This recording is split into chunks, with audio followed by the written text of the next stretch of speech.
Gemini, welcome dito sa iyong reading. October 23 hanggang katapusan, pero timeless reading din naman ito, Gemini, kahit kailan mo mapanood. Gemini, Sun, Moon, Rising, Venus signs, cross watchers, lahat ng gender, open kayo. Pwede kayo dito. Yan. Yun nga lang, wag mong asahan na 100% tutugma sa ito, Gemini. Kasi ito ay collective reading lamang, hindi mo naman ito personal reading. Hindi ko rin kontrolado yung mga energies dito kung kailan to magre-resonate sa inyo. Pwedeng sa iba past na, pwedeng sa iba nangyayari pa lang sa present, or pwedeng sa iba mangyayari pa lang sa future.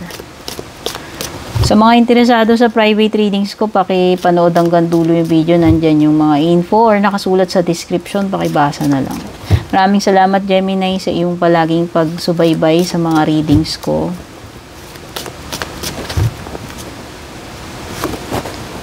Meron kang owl. Owl, staff. Ay! And mice. Wait lang. Pulutin ko lang yung mga nahulog. Ayan. Sorry naman, Gemini. At dumulas yung mga baraha ko.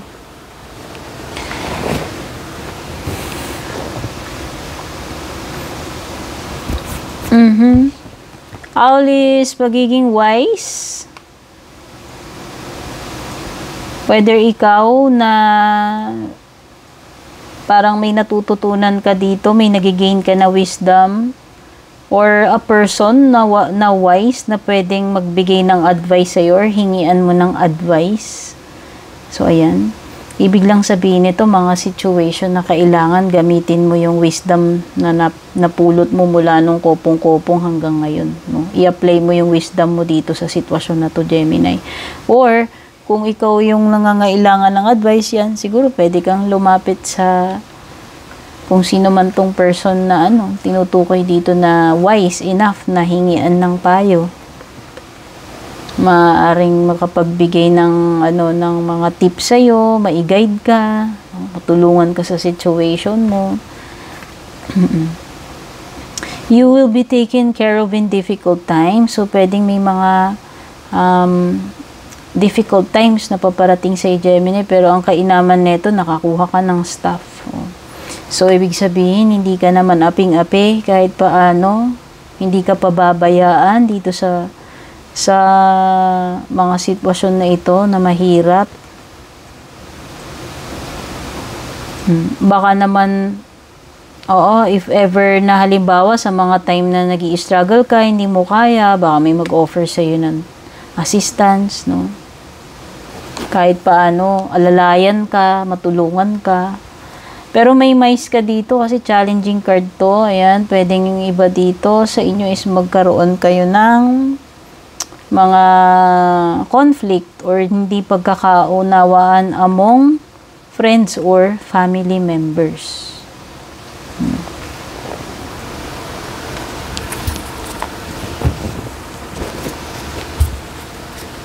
Mga tampuhan, samaan ng loob, mga hindi pagkakasundo, yun, pwedeng ganyan. Mga misunderstandings, no? Friends or family. Meron ka number 53, Fire Dragon. O baka yung iba dito pinanganak ng Fire Dragon. Meron din dito Water Ox, number 50. Sa mga mahilig sa numerology. At saka number 45, meron ka ditong Earth Monkey. Whether meron ka niyan, pwedeng year mo yan o year ng mga taong nakaka-deal mo dito sa sitwasyon mo. No?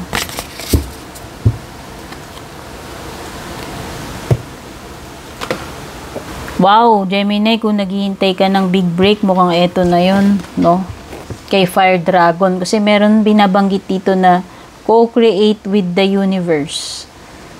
So, ang feeling ko dito is Wheel of Fortune, wherein andoon yung masasabi nating favorable itong panahon na ito sa'yo na makipag-collaborate ka or kung meron kang mga binabalak gawin. Yan, kasi maaaring ito yung auspicious time na gawin mo yung mga bagay na yan. Pwedeng ito yung tamang time, perfect timing. na pwedeng pinapaboran ka or baka siswertihin ka. No? Basta, feeling ko lang ito yung tamang timing na makipag-co-create ka or kung meron ka mang mga pinabalak gawin kahit sa personal, sa sarili mo. Ito na yung time na magsimula ka, na mag-reach out ka, maki-collab ka. No?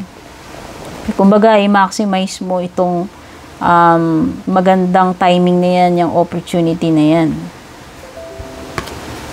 Habang favorable yan sa iyo.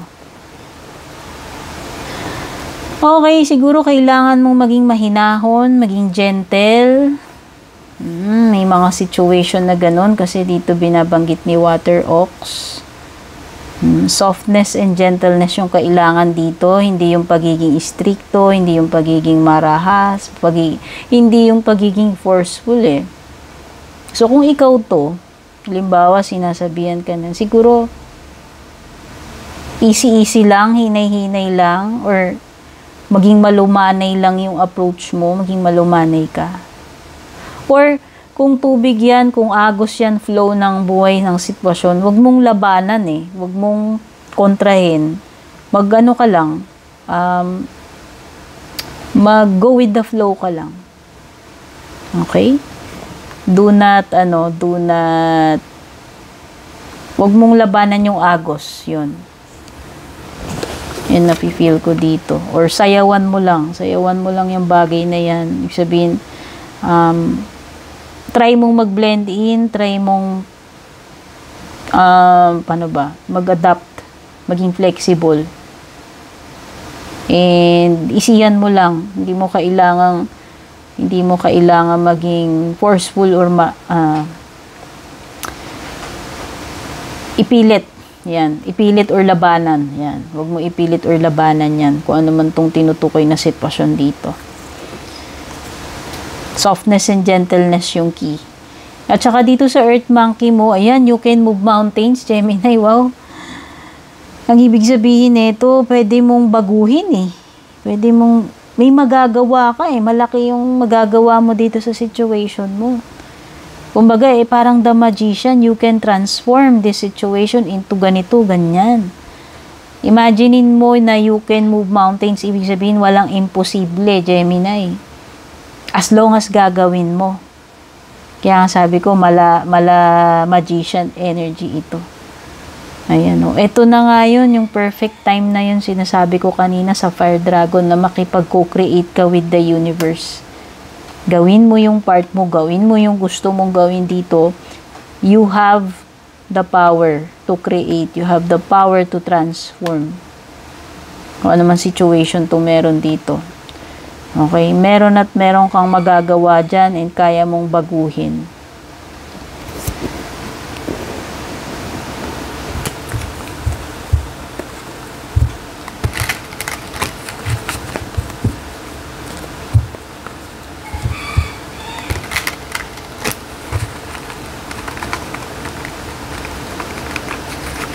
Tignan na natin yung iba pang messages sa tarot cards mo.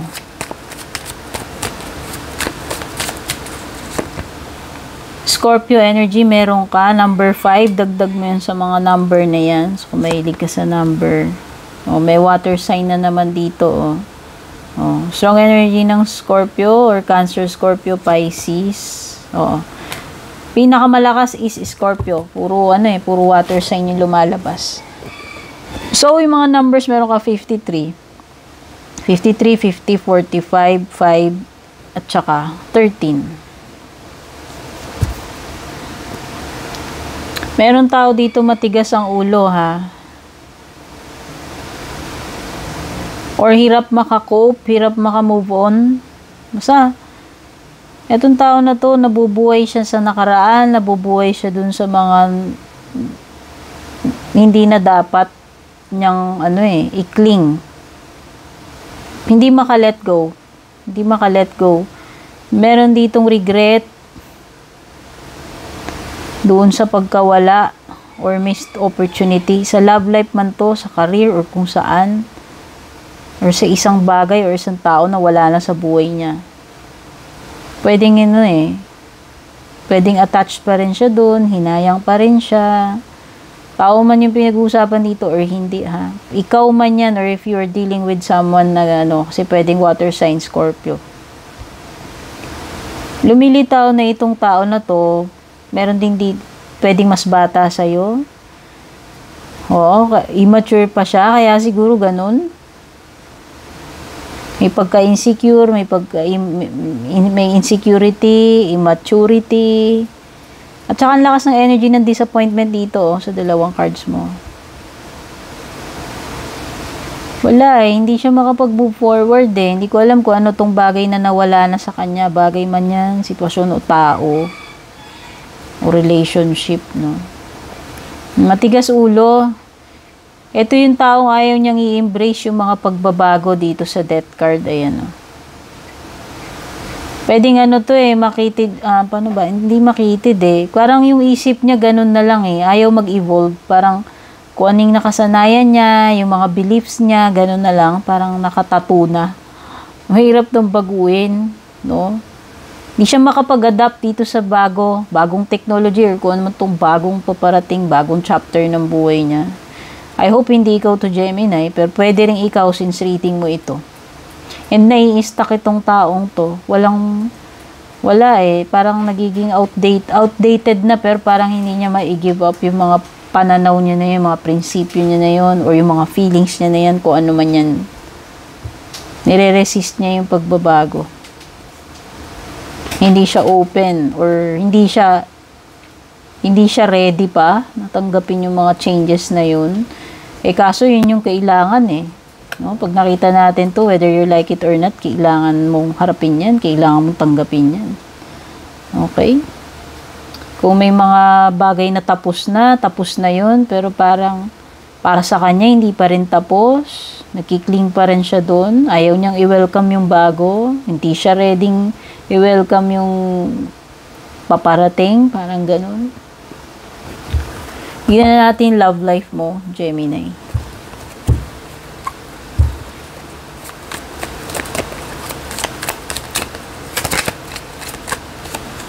O baka twin flame connection mo daw to. Ito yung the one na mirror ng soul mo. Sabi nila, dun sa nabasa ko, in this lifetime, we only have one twin flame. Pero we can have multiple soulmates. Oo. Ewan ko, search nyo na lang kung hindi nyo, kahit ako hindi ako maalam dyan, pero lately, meron akong article na nabasa about twin flames at saka si twin flame kasi is part siya ng soul mo, iisang soul kayo. Hindi kagaya ni soulmate. And marami ka nga pwedeng maging soulmate, pero sabi nila sa isang lifetime is isa lang yung twin flame mo and mahirap kayong magkatagpo nun. So kung nagkatagpo man kayo ng twin flame mo is wow. And usually painful yung nagiging samahan ninyo kasi marami kayong lessons na kailangan matutunan ni twin flame Pwedeng ito kung sino man tong person na nandito sa sitwasyon mo. Okay? Pwedeng si Scorpio kasi lakas ng energy ni Scorpio rito. Pwedeng siya yung mo, twin flame. Meron ka ditong bliss, happiness, roller coaster, hot and cold, magulo, up and down. Napaka-unpredictable ng ninyo, pabago-bago, parang parang weather lang sa Pilipinas, itong connection ninyo. Minsan, nandoon kayo sa height, tas biglang magda-drop, no? Minsan, mataas yung adrenaline and then magda-drop. Sabi ko nga, hot and cold extremes pwedeng ganun ka-unpredictable or pabago-bago itong connection ninyo. Kaya siguro, pwedeng twin flame mo nga ito. And merong mga insecurities dito. Why? Kasi pag twin flame mo, sinishare nyo yung same issues So, pwedeng siya nga yung kalahati ng soul mo, iisang soul kayo na itong person na to. Kaya lang, pwedeng may mga karmic lessons or issues kayo na hindi nare-resolve and then babalik at babalik kayo dun sa mga ganong patterns dito sa relationship ninyo, sa connection ninyo, hanggat hindi ninyo natututunan yan, hindi nyo na itatama yan.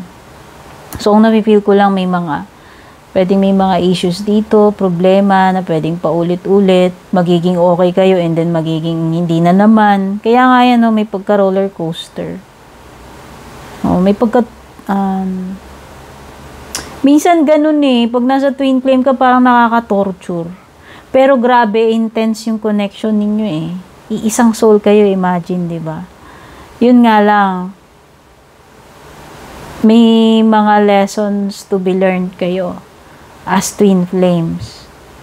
And yun yung sa tingin kong pinagdadaanan nyo, kung roller coaster man yung current na connection mo sa ngayon, Gemini. No? Pwedeng magkaroon ng roller coaster ride sa mga susunod na panahon. And makakapag-trigger sa iyo ng mga insecurities mo, ng fears dito sa relationship ninyo. Pero magulo, no? May time na happy naman kayo. So, yan.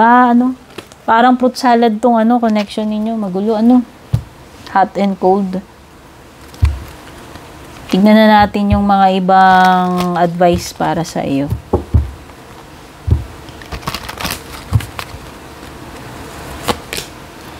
Ask help from others, Gemini, kung nahihirapan ka, hindi mo kailangan solohin lahat ng bagay.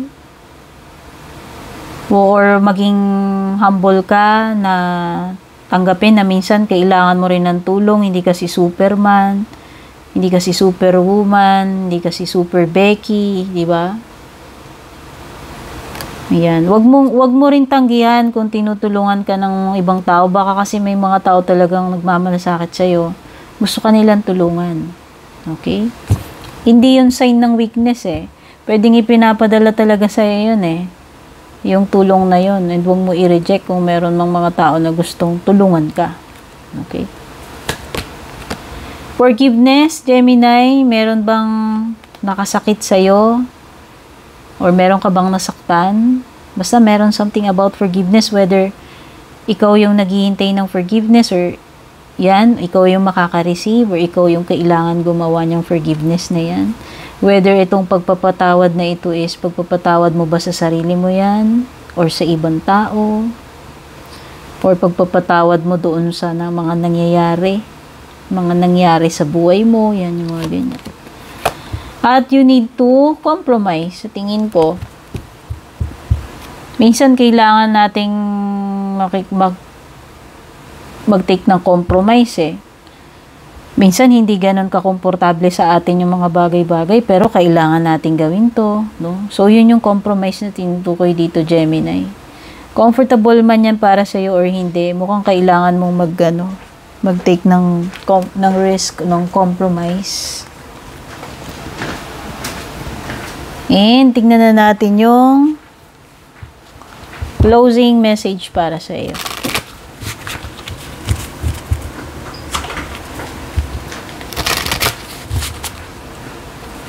Ito ay nahugot natin. So, dito nakasulat, I can do all things through Him who gives me strength. Tapos yung pinaka-message for you is, dare to dream, think big, make goals, take action, work hard, believe in yourself, trust God. Diba yung sinasabi ko kanina dito? Co-create with the universe and ito. Earth Monkey, you can move mountains. Sabi ko, kahit na anong gusto mo i-create, makikreate mo yan. Matatransform mo yung mga bagay-bagay dito. So, you are powerful sa mga panahon na ito dahil ginagabayan ka at pumapabor sa iyo si universe. Ang kailangan mo lang is gawin yung dapat mong gawin, which is to create. Ayan, no? And trust God always. Gemini, I love you. Take care. God bless, babush.